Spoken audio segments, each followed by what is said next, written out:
ये काठमांडू नेपाल है। सड़के रास्ते पर एक पीढ़ी खड़ा हुआ है, जैसे एक भविष्य के लिए। वो मानते हैं कि उनसे छीन लिया गया है। ऊपरी तौर पर एक विद्रोह का कारण भी बनता है।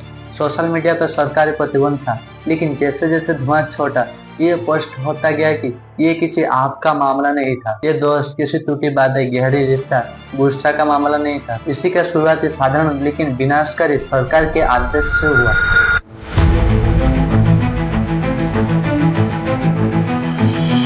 सुप्रीम कोर्ट का फैसले के बाद नेपाल की सरकार ने यूट्यूब, फेसबुक, एक्स जैसी 26 ऐप बंद कर दिया। नेपाल की सरकार ने वादा करते हैं कि ये जो सोशल मीडिया ऐप पंजीकरण करने में विफल रहे, इसलिए उनको बंद करना पड़ा।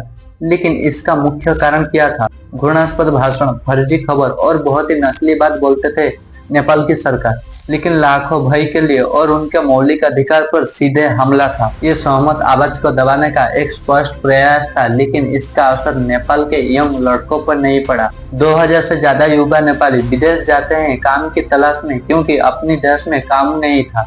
उनके लिए ये जो प्लेटफॉर्म घर पहुंचने के लिए एक माध्यम था, और उसी प्लेटफॉर्म का जरिए उनके देश में ज्यादातर लोग फेसबुक और यूट्यूब के जरिए कुछ पैसा कमा पाते थे। उसी देश के लोगों को लगा कि पहली बार सोशल मीडिया बंद के कारण उनके मौलिक अधिकार छीन लिया गया है, और उसे मौलिक अधिकार मांग के लिए बहुत ही लोग सड़क पर उतर आए।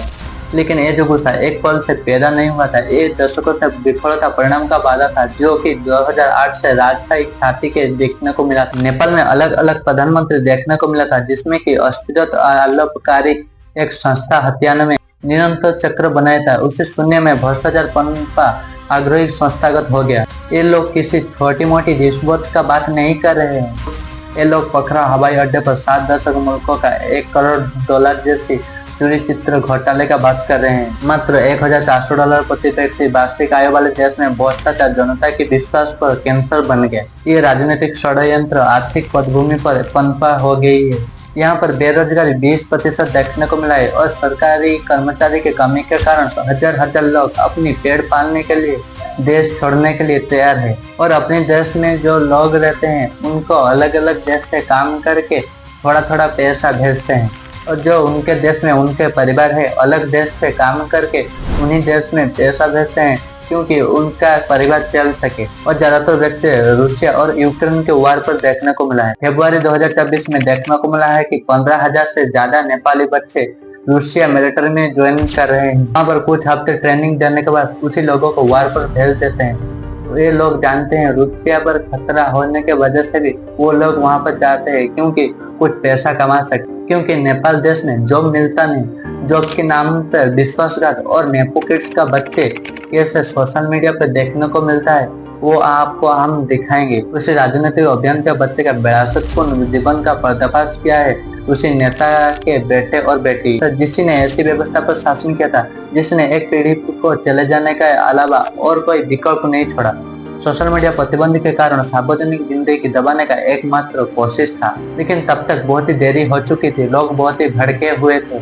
शुरुआती विरोध पर राजनीतिक प्रतिक्रिया एक दुखदपूर्ण साबित हुआ, क्योंकि पुलिस बहुत ही घातक बल प्रयोग कर रहा था। ऊपर गोली मारना और आंसू गैस छोड़ना, जिस वजह से पहले दिन से ही 19 लोग मारे गए। प्रदर्शनकारी के लिए लड़ाई सिर्फ सोशल मीडिया नहीं था, ये उनके शहीद साथी के लिए न्यायिक मामला था। जनता के गुस्सा सीधा बदल गया। जनता सीधा जाके सरकारी इमारत और सरकारी लोगों का घर जला दिए। ये ऐसे क्षण में ऐसे संकट हुआ कि हमेशा के लिए परिभाषित हो गया। ये ऐसे क्षण में ऐसे संकट हुआ कि हमेशा के लिए परिभाषित कर दिया गया। और आगे जो समाचार में हुआ, और उन्हीं का कदर करते हुए सत्ता पूरी तरह ध्वंस हो गया, और सरकार मंत्री उनके परिवार को लिए, और उन्हीं लोगों को अपने घर में से भागने का मजबूर होना पड़ा, और हेलीकॉप्टर में सुरक्षा जगह ले जाया गया।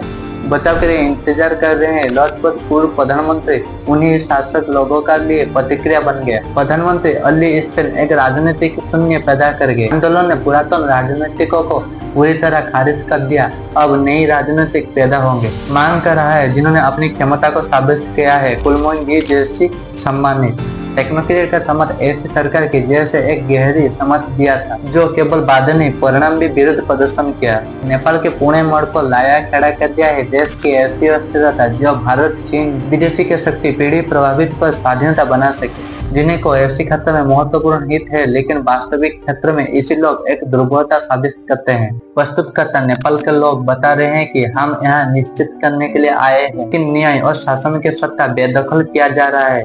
ये पीढ़ी विरुद्ध केवल सोशल मीडिया प्रतिबंध का कारण नहीं था, जिसने हर एक लोगों को निराश किया और ऐसी भ्रष्टाचार व्यवस्था, दौड़ से मुक्ति और आशा की कमियां जन्म दिया और परिणाम अनिश्चित है।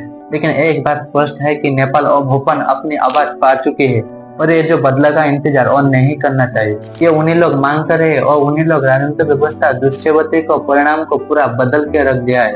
ये जो नेपाल का सबसे बड़ा विरोध प्रदर्शन कारण किसी घटना से सीमित किया जाना चाहिए कि ये एक शासन व्यवस्था जो कि एक विश्व का जोटोटा अंतर व्यवस्था संकट था, जो देश में चले आ रहा था, सोशल मीडिया प्रतिबंध के कारण एक अपमानजनक कदम था, जिसने ही निराश का आधार पर खड़ा एक संकट पीढ़ी कर दिया था। और ये विरोध प्रदर्शन नेपाल के राजशाही पश्चात था। ये जो भ्रष्टाचार और राजनीतिक व्यवस्था गहरी जोड़ जम चुका था, संस्कृति के साथ एक बुनियादी समझे का प्रतिबंध कर रहा था, जो ऐसे परिभाषित करते हैं कि युवा को प्रस्तुत कर दिया था। हालांकि राजनीतिक और आर्थिक चुनौतियां अभी भी अपार है, लेकिन ऐसी विद्रोह ने जिससे देश को एक नई ढलान भी हुआ और देश को एक उचित रास्ते में खड़ा कर दिया गया।